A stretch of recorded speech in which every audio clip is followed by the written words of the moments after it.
No le escuchamos, Eduardo.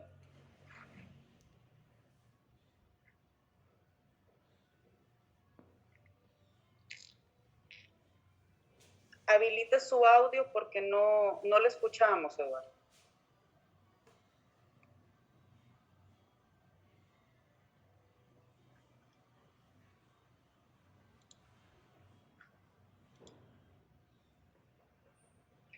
Parece que Eduardo tiene algún inconveniente. Mientras resuelve el problema técnico, Eduardo, Nuri Bueso. Nuri.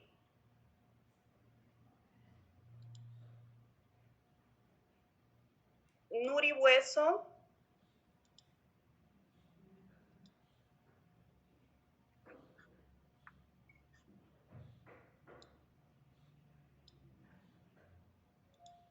Nuri Mariela Bueso.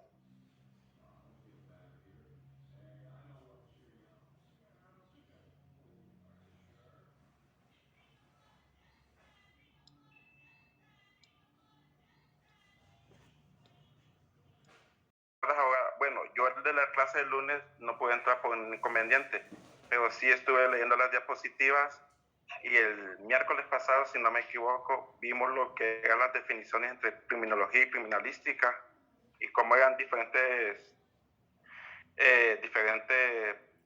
definiciones a la hora, porque la criminología es la ciencia que estudia la conducta criminal y la criminalística son las técnicas que llega a conocer el crimen.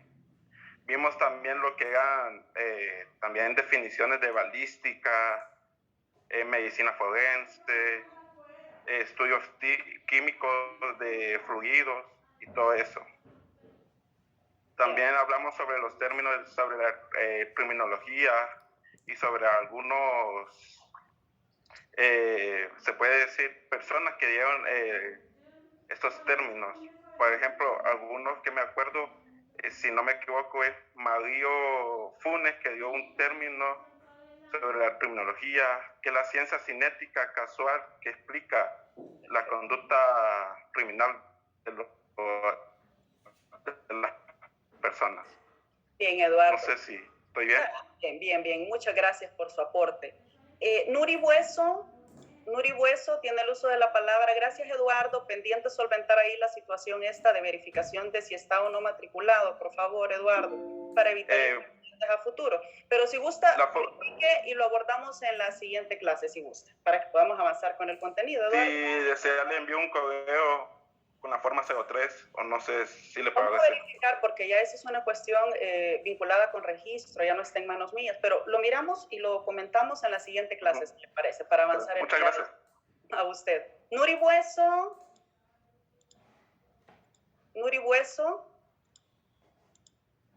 Les quiero pedir el favor que me colaboren a partir de la clase del día lunes, colocando en el usuario lo relacionado a su nombre completo. Se deberán identificar con su nombre completo, por favor, sus 2 nombres y sus 2 apellidos. A partir de lunes es necesario. Igual hay gente que veo que estaba en la sala y como participante y ya no están como participante. Bueno, igual eso es una cuestión ya de cada uno. Pero sí, por favor, a partir del lunes, 2 nombres y 2 apellidos, ¿sí? Para que nos identifiquemos como debe ser. Bueno, continuamos entonces. Abogada. Sí. Le quería hacer 2 preguntas. Claro, Carlos, diga. Estuvimos hablando sobre la conducta social y la conducta parasocial, ¿va? Ah, sí, claro. Ambas conductas están en contra de la sociedad que había dicho, pero creo que no sé si la única diferencia es que en la conducta antisocial es que la persona le hacía daño a la sociedad y en la parasocial esta persona no le hacía daño. Pues estoy mal. No. A ver, estamos hablando de 4 formas de conducta. 4 formas de conducta: asocial, parasocial, antisocial y la conducta social. Pues la conducta social no tenemos mayor complicación. Su pregunta es en torno a las otras 3. ¿Qué pasa con la asocial? En la asocial el sujeto tiene un comportamiento en el cual se rehúsa voluntariamente a no integrarse a la sociedad. ¿sí? Pero no realiza ningún acto en menoscabo, en destrucción de un bien jurídico, ¿sí? Sencillamente me aparto, me aíslo, no formo parte porque voluntariamente me rehúso a integrarme socialmente. El parasocial, ¿qué pasa con el parasocial? Hablamos de una escala de valores y de principios socialmente aceptados, decíamos en la clase anterior. Lo que ocurre con el parasocial es que no acepta esos valores adoptados por la sociedad, pero sin destruirlos. No destruye, no afecta y no daña. No los comparte, pero los respeta. Es decir, no hace absolutamente nada. Pero ya en la conducta antisocial, pues igual, ciertamente siente un rechazo activo hacia las demás personas y hacia la sociedad misma, pero sí tiene un ánimo, una conducta y un comportamiento destructivo en perjuicio del resto de la sociedad. Cuando digo destructivo es en cuanto a vulnerar bienes jurídicos protegidos por el Estado, como la vida, la salud, la educación, la propiedad, etcétera, etcétera. Todos bienes jurídicos que son del conocimiento nuestro. Y comentábamos ahí en la conducta antisocial, pues el fenómeno de los trastornos antisociales, que pueden ser trastornos de la personalidad también, que desencadenen en la realización de una conducta criminal. Y los tratamientos que luego vamos a comentar, que se implementan luego del estudio y el análisis de cada caso concreto. No sé, Carlos, si he dado respuesta a su pregunta. Sí, abogada. Y la siguiente pregunta es, también vimos los factores que hacen que una persona delinca. Vimos los internos y los externos. ¿Me podría dar un ejemplo de cuáles son los internos y cuáles son los externos?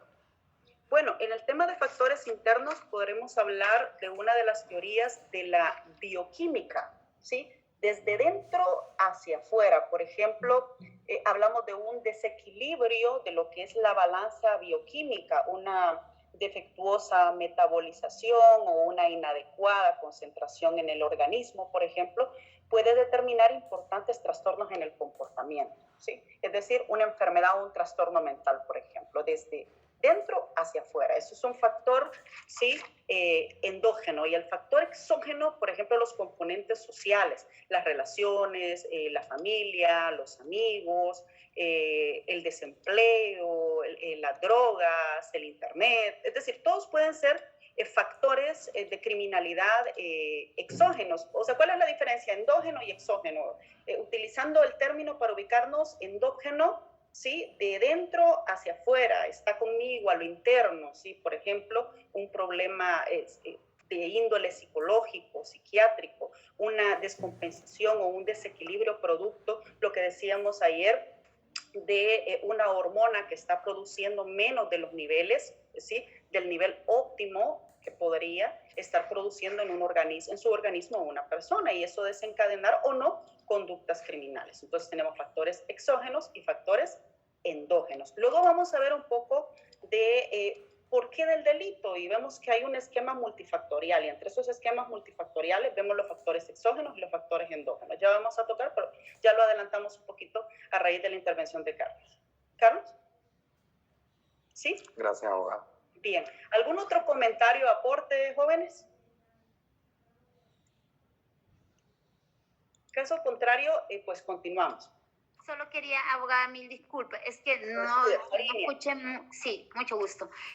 Lo de la biopatología criminal, no sé si lo terminamos de abordar, creo que en eso nos quedamos el día lunes, o no sé si fue que yo no lo copié o no lo entendí bien, o nos quedamos en eso. No, de hecho, nos quedamos, hablábamos de la endocrinología criminal. Ajá. Sí, la endocrinología está vinculada con una de las teorías biológicas que pretende dar respuesta al fenómeno criminal, y dentro de ello está la bioquímica. Pero bueno, no se angustien por ello porque no hemos llegado a ese punto. Ahorita justo vamos a hablar de la endocrinología criminal. De hecho, creo que terminamos de la sociología, ¿recuerdan? Hablamos de la sociología y nos quedamos de hecho en la biotipología criminal. ¿Recuerdan que ese es el punto en el que nos quedamos? Si ustedes revisan la presentación, creo que en esa diapo, ahí nos estacionamos. Sí, abogada. Pero regresemos a la endocrinología criminal y vamos a tocar ahí algunos aspectos que, bueno, no está de más retroalimentar. ¿Qué decíamos? ¿Qué es lo que ustedes tienen en la presentación? Hablamos nosotros de glándulas que son rectoras de la conducta humana. A ver, desde la perspectiva de quienes defienden esta teoría como respuesta al fenómeno criminal, valga la aclaración. Para quienes siguen esta línea de pensamiento de la endocrinología criminal, ellos establecen que la persona delinque a raíz que ocurre algo en relación a una de las glándulas que rectora la conducta humana. Y entre esas glándulas mencionamos la glándula hipófisis, tiroides, suprarrenales, etc. ¿Qué ocurre en relación a esto? Bueno, lo que ocurre en el tema de endocrinología es que puede suceder, como decía antes, una situación de desajuste o desequilibrio en la balanza bioquímica de una persona, una defectuosa metabolización o una inadecuada concentración en el organismo, y eso puede generar trastornos de comportamiento. No siempre la conducta criminal responde a factores psicosociales. Puede también responder a desequilibrios metabólicos o bioquímicos. Ejemplo, el caso de la hiperactividad en los adolescentes, ¿sí? Y no quiere decir que el joven hiperactivo tenga una predisposición invencible de convertirse en delincuente. Solo estamos diciendo, o de cometer una actividad delictiva. Estamos diciendo que si esa hiperactividad no se canaliza adecuadamente en determinados sujetos, podría generar una situación de un trastorno de comportamiento que desencadene en una conducta delictiva. Eso es lo que estamos diciendo.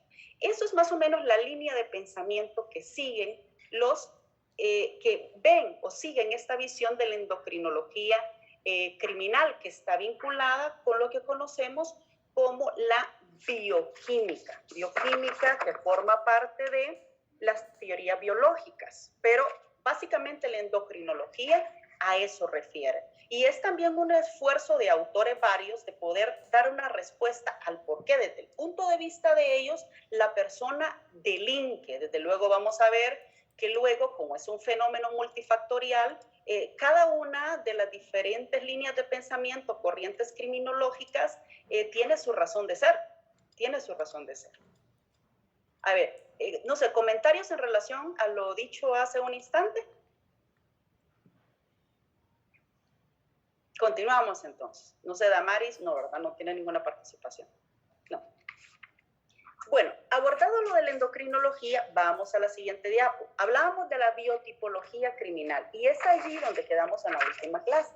¿Qué pasa con el tema de la biotipología? Aquí se atiende más a un aspecto somático. Decimos somático, nos referimos al aspecto físico de la persona, y entonces establece esta corriente que, pues, sin lugar a dudas, toda persona es susceptible de cometer alguna conducta delictiva, independientemente de sus características físicas, sea flaco, gordo, alto, delgado, etcétera, independientemente de las características, desde el punto de vista de la biotipología criminal.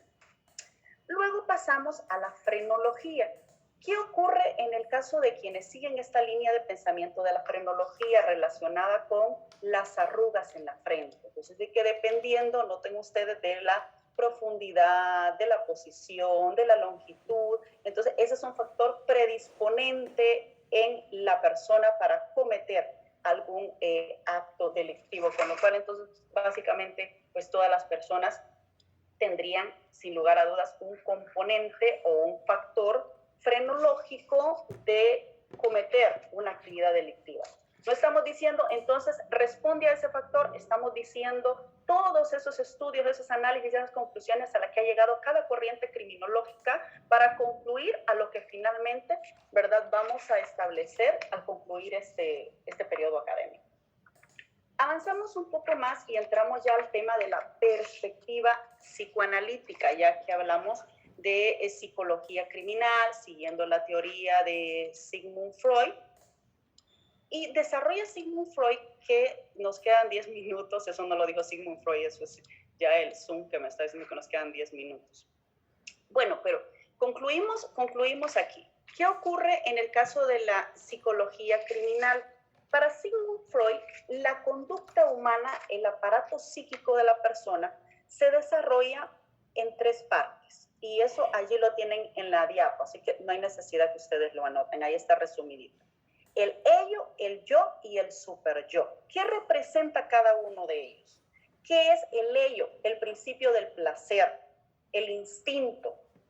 2, el yo, ¿qué sabemos de nosotros? El ego, el conocimiento que tenemos de nosotros mismos. Y el super yo, que ya es el principio del deber. Los valores, los principios, lo que decimos nosotros, la escala de valores y principios que cada persona tiene, ¿sí? Que cada persona tiene. Luego vemos un esquema que es la teoría psicoanalítica. Y lo que yo estoy viendo aquí es lo mismo que ustedes tienen en la presentación, ¿sí? Que he compartido en la plataforma virtual. Y ven ustedes un esquema en el cual Sigmund Freud, en opinión y en criterio de él, lo que sucede con la conducta criminal es que hay un super yo débil, mal estructurado o francamente invertido. ¿A qué se refiere con el super yo débil? Es el aspecto relativo a los deseos y sentimientos de superación, es decir, el principio del deber invertido, la escala de principios y valores, se ve entonces disminuido, con lo cual entonces el sujeto puede cometer cualquier conducta en menoscabo y perjuicio de cualquier persona y pues no tendrá ningún inconveniente al respecto. ¿Sí? De manera muy resumida, pero muy resumida. ¿Cuál es el origen del crimen? ¿Cuál es el origen del crimen? En palabras de uno de los autores, específicamente de Di Tullio, establece que se responde a un esquema multifactorial. ¿Sí? O sea, el fenómeno criminal no responde a aspecto único. Puede ser biológico, puede ser psíquico, cuando digo biológico, puede ser también somático, o puede ser también un componente social. Y esto es lo que llamamos entonces un esquema multifactorial. Confluyen una serie de aspectos y de situaciones que tenemos como detonantes de la actividad criminal, que no en todos los sujetos se obtiene el mismo resultado, desde luego. Y allí, en ese esquema multifactorial, nos detenemos por razones de tiempo. ¿Notaron que pudimos desarrollar la clase muy tranquilamente, chicos? ¿Sí? Afortunadamente, es una dicha y me alegro, ¿sí? Me alegro mucho que hayamos podido desarrollar la clase de manera tranquila, como debe ser. Bueno, nos quedamos ahí en este punto, nos quedan 6 minutos. Compañeros, dudas, preguntas, inquietudes, algún comentario en relación a lo que hemos visto las próximas semanas. Ya les comento de la primera actividad acumulativa correspondiente al primer parcial, pero quiero que avancemos un poquito más. Vamos a terminar esta diapo, esta presentación. Luego vamos a entrar al material de criminología, noción, objetos, meras generalidades, ¿sí? Para que tengamos un poquito más de contenido y un poquito más de conocimiento y bagaje general, al menos en cuanto a definiciones, características y objetos de esta ciencia penal, como es la criminología. A ver, comentarios, observaciones. Abogada, una observación que usted mencionó. Alejandra, sí, escuchamos. Teníamos que ponernos el nombre completo, pero yo intenté cambiarme el nombre, ponérmelo completo y no pude. Yo no sé cómo hacen eso.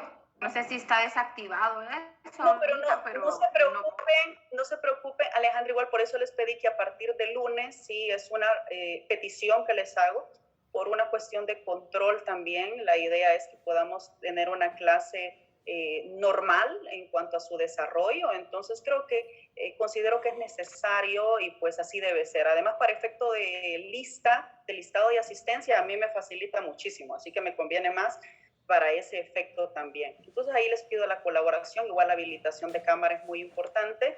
Y bueno, lean ustedes ahí los aspectos que hemos discutido, que hemos comentado en estas primeras clases, dudas, inquietudes, comentarios, las abordamos el día lunes, quedan convocados. ¿Sí? Vamos a ver qué fecha tenemos el lunes. ¿Qué fecha tenemos el lunes?